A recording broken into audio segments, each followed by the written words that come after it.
Good evening. This lecture is brought to you by Port Aransas Preservation and Historical Association. And tonight's speaker will be Mark Creighton, who is also one of our founding members of the organization. He's going to be talking about a little Texas history and the man who saved Port Aransas. See if you can figure out who this historic character is, who will not be named until later in the presentation. To the state of Tejas. Those immigrants would have to become Spanish citizens and members of the Catholic Church. Generally, the grant for an individual was around 4,000 acres, with more for ranching or having a large family. Moses Austin was an empresario who brought families to Tejas. His grant from Spain was the pink portion on the map. The first group, the old 300, included a man, Tom, who brought a wife and some of his grown children. Tom was a surveyor and was the first one for the new colony. Tom had a son who stayed behind, and he's the subject of our little story. But wait, there's more. Over an 11-year period, the citizens of New Spain revolted against Spanish rule. They won the contest, and in 1821 formed the country of Mexico. Stephen Austin, Moses' son, negotiated with the new country and was allowed to continue introducing immigrants to the Wild Horse Desert, as it was known, and under the same conditions as they had with Spain. So let's look at our story's subject and learn a little about him, and by extension, the pioneers who first came to New Spain and then Mexico.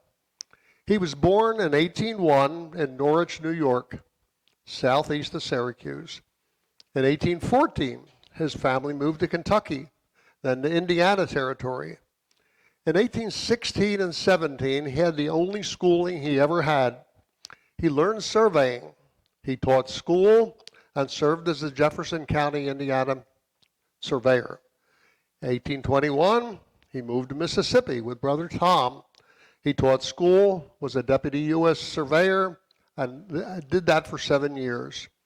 In 1828, he married Penelope Mercer and had 5 children.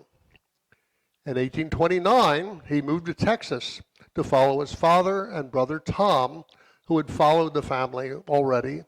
He farmed and raised cattle, and he failed. So he returned to surveying. In 1830, he became empresario Stephen Austin's superintendent of official surveys and prepared the first topographical map of Texas. In 1833, he headed the Texas Land Office. He was a member of the Committee of Correspondence. And you may remember, if you remember your Revolutionary War history,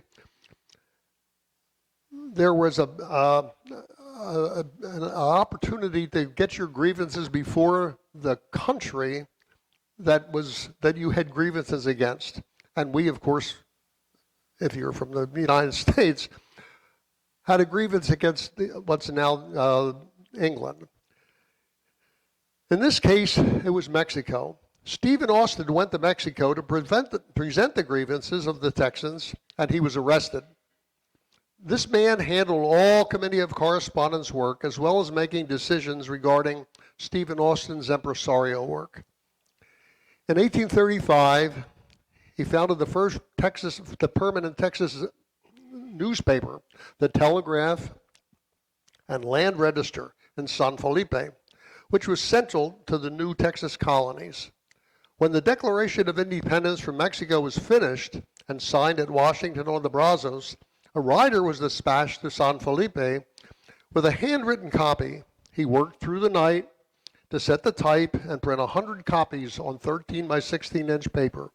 He used the same small type that he used to print his newspaper. Within days of the printing of the Declaration of Independence from Mexico, the Mexican army under Santana attacked the Alamo and San Antonio and killed all the defenders. The March 24th issue of the paper had the first record of those lost at the Alamo. as all the other papers had stopped publication. To stay ahead of the Mexican army, he moved his press to Harrisburg, Texas. The Mexican army followed him to Harrisburg. They destroyed the press and dumped the type in the river. Later, in 1836, after the defeat of Santa Anna at San Jacinto and the beginning of the new country of Texas, he surveyed the town of Houston. In 1836, he also helped write the Texas Constitution. In 1837, he became the first collector of customs. He surveyed the town of Galveston and was paid by the French-Canadian developer Michel Menard in town lots. He was secretary and agent of the Galveston City Company through 1851. He sold over 2,500 lots.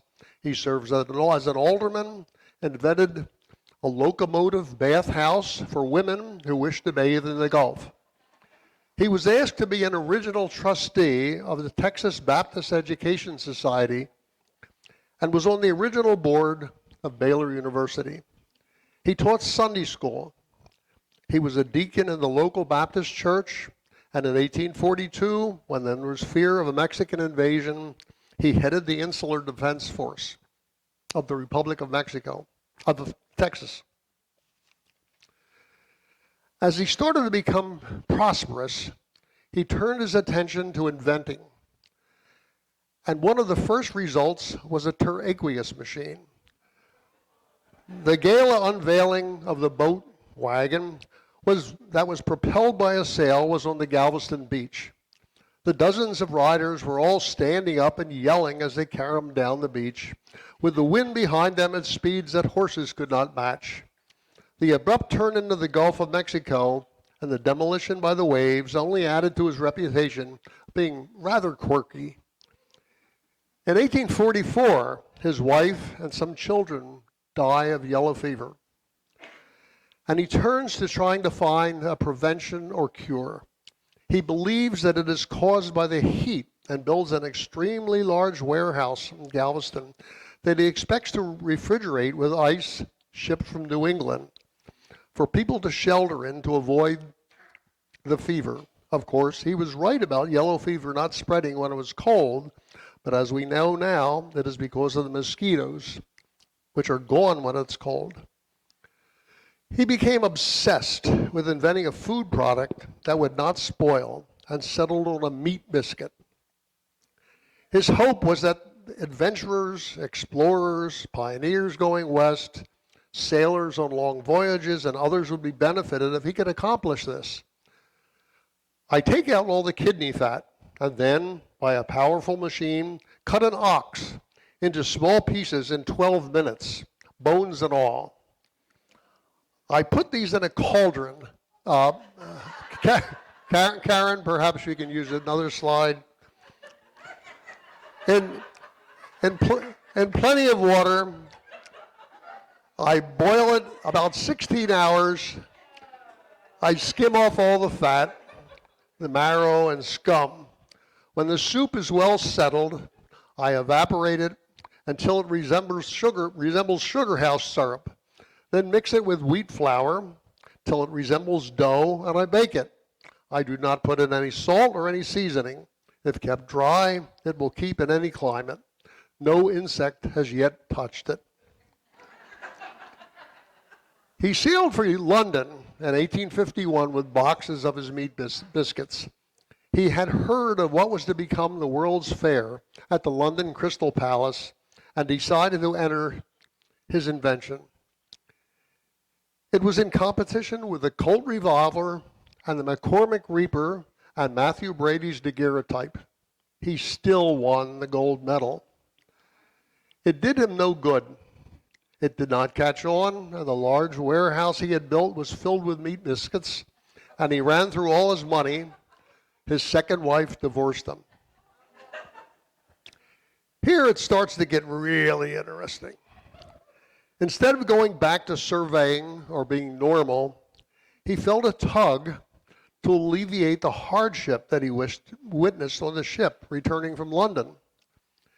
The milk cows that were aboard the sailing ship, and by the way, all sailing ships in those days had cows, to provide fresh milk. The milk cows that were aboard the sailing ship on his return died of some malady. After weeks at sea, there was no milk for children and babies of mothers who could not nurse. The constant crying stayed with him. He moved from Galveston to New York in 1854 and kept working on his idea to condense milk and preserve it indefinitely. He had years of failures. He came up with the idea to condense milk in a vacuum pan after watching Shaker farmers heat milk with that method. He was so earnest that people trusted him and found investors, and he found investors to help build a factory in Connecticut to produce the milk. Again, no one bought it, and the factory was closed. He went door to door in New York City trying to sell the product that had been produced. Sitting on a train one day, he started to pitch the value of his condensed milk to the man sitting next to him. As it turned out, Jeremiah Milbank was a wealthy wholesale grocer and was good at what we might call marketing, as well as being well connected with movers and shakers in New York and Washington. They built another factory in New York, and the milk started to sell. Who held that? Okay. Come up here. Karen has a book for you. Who was that? Over there.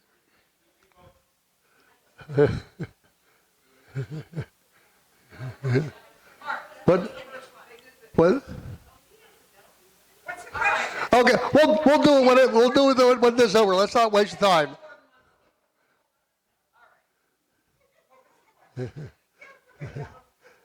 There we go.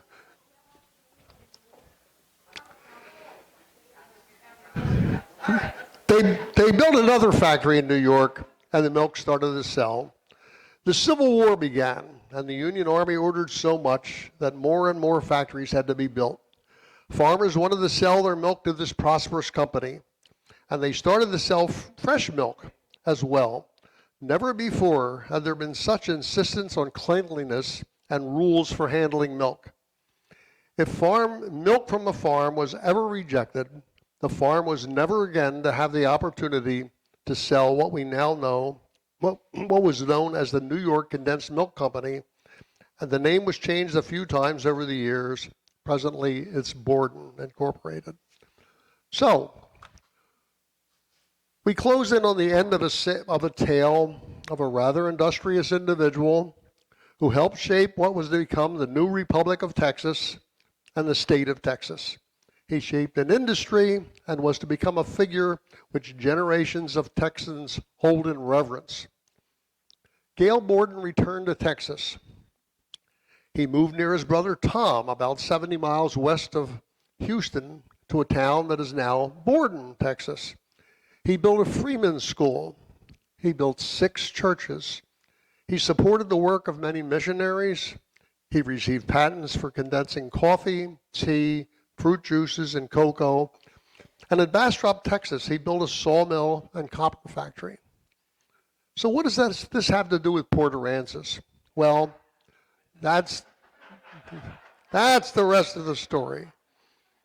Gail Borden's daughter, Mary, married Sam Munsell. Their son, Sam, married Ruth Holmes, and in 1905, they had a son, Gail Borden Munsell. He was the great-grandson of Gail Borden. The family was wealthy and prominent in Hartford, Connecticut. Neighbors and associates saw young Gail Munsell as a playboy and sportsman. He chafed at being under the thumb and conventions of a very Victorian family in the roaring 20s.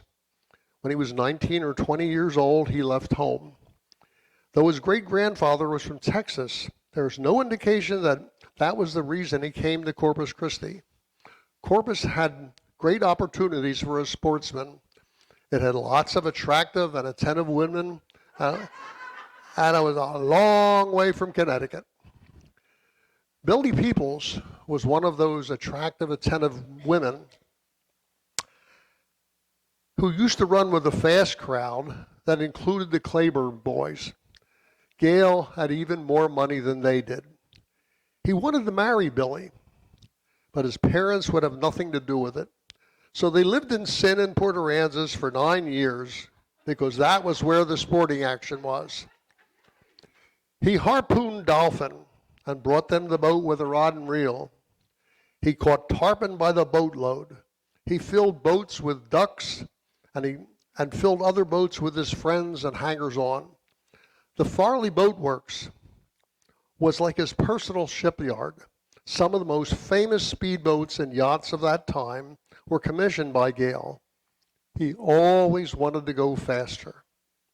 But you're thinking, there are lots of people just like that now, and there always have been. Why is Gale remembered in Port A? If you're acquainted with our history, the year 1919 is awfully important. After the storm in that year, there were very few structures and no utilities. After moving here in 1925, Gale built a water company for the entire town. He built a telephone company. He built an electric generating plant and an ice plant. He built the first shopping district in the town. It was storefronts that lined both sides of 9th Street near Avenue C. He bought the railroad right away from Aransas Pass to Harbor Island and made troughs for automobile wheels to run in. There was no ferry service, and he ordered a brand new ferry built in Galveston.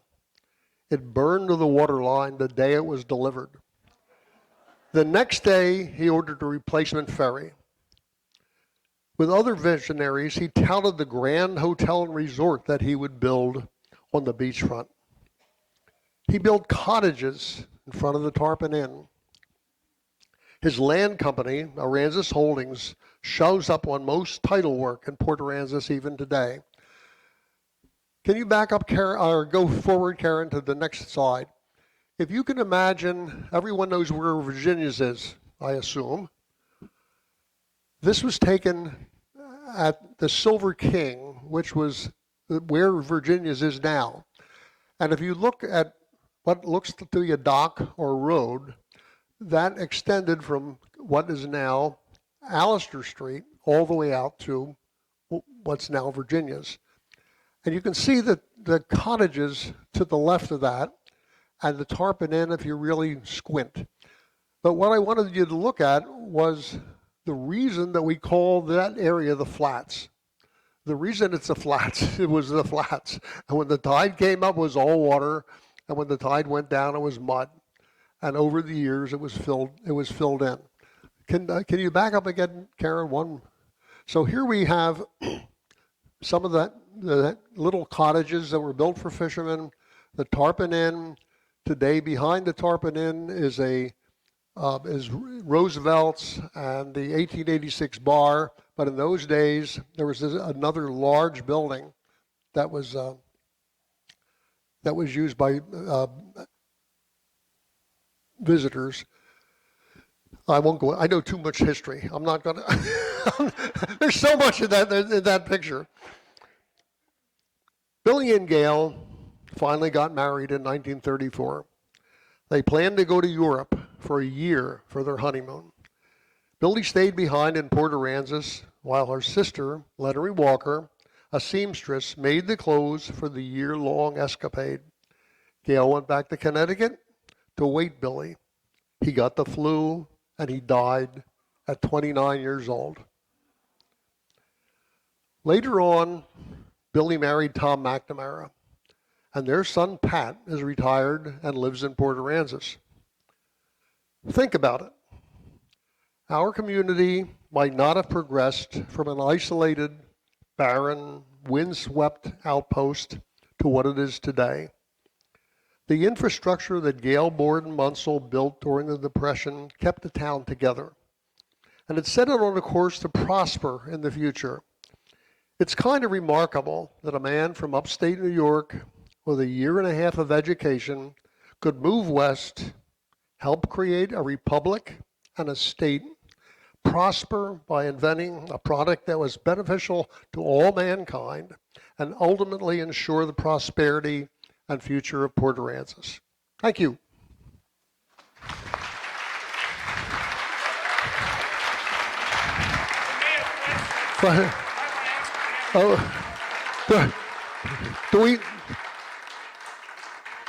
Do we have any questions, or want to come up here and ask questions later? Okay. Okay. We'll ask them later. What?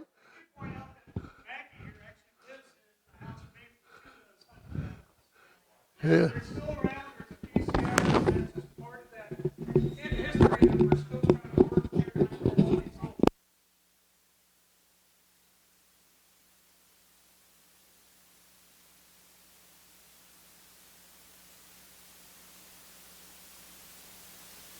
I said that Mackie lives in a house that's made from two of those hunt cabins that you saw in that previous picture.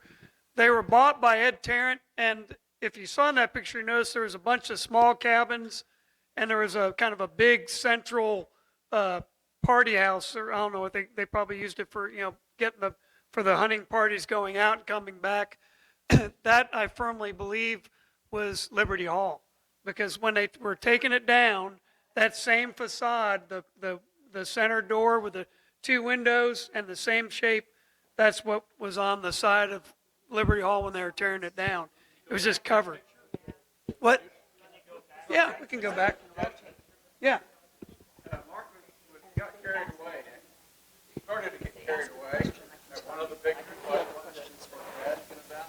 He was going to tell stories about it. Uh-huh. Maybe he has a moment to tell some more stories about that picture. Sure. Yeah. Well, that picture is a panoramic from Harvey Patterson that we have blown up in the museum. They want to see the one with the hunt cabins.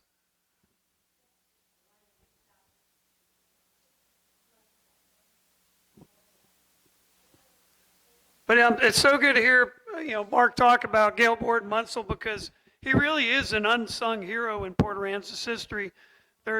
He's left bits and pieces. Yeah, I know there's no street named after him, but and it was Billy Munsell that bought the hunt cabins, sold the hunt cabins to Ed Tarrant, and Ed Tarrant was the one that owned Liberty Hall when it was Tarrant's Pharmacy. So that's why. But it disappeared from where you saw it in that picture to where it showed up again on the corner for about 10 years. But people that live in Port Aransas know houses move around all the time. I think Mackie's Aunt Opal moved her house how many times? Like 4 times? A bunch of times. People didn't think twice. And part of it was just, the availability of milled wood was not easy to get. And nothing was wasted in those days. So, and still today, we're trying to maintain some of that.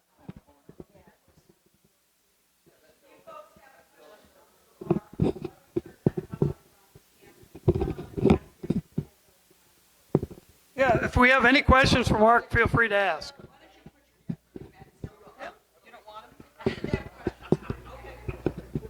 You're good? No questions?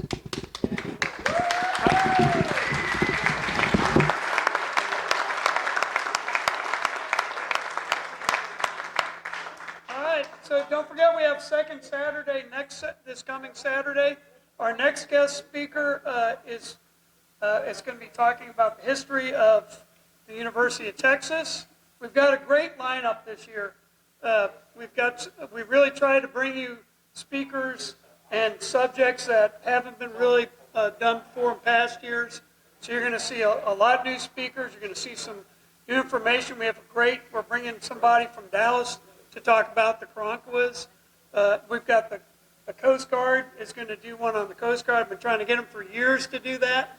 And we've got a chief officer there that's really interested in doing that work. So please come back. We're going to be doing them for, there's 6 Mondays in a row.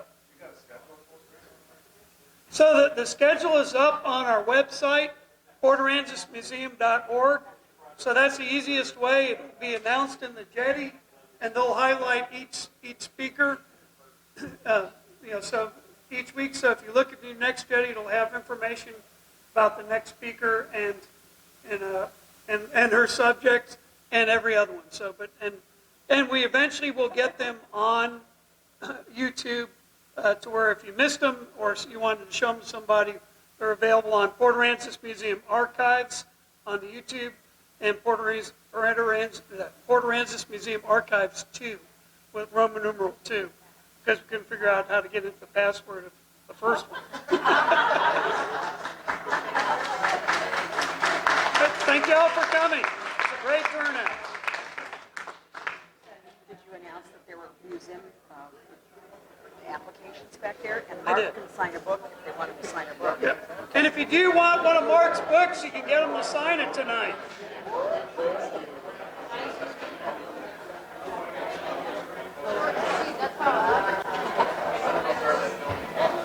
Thank you guys for coming. Wasn't that interesting? It's always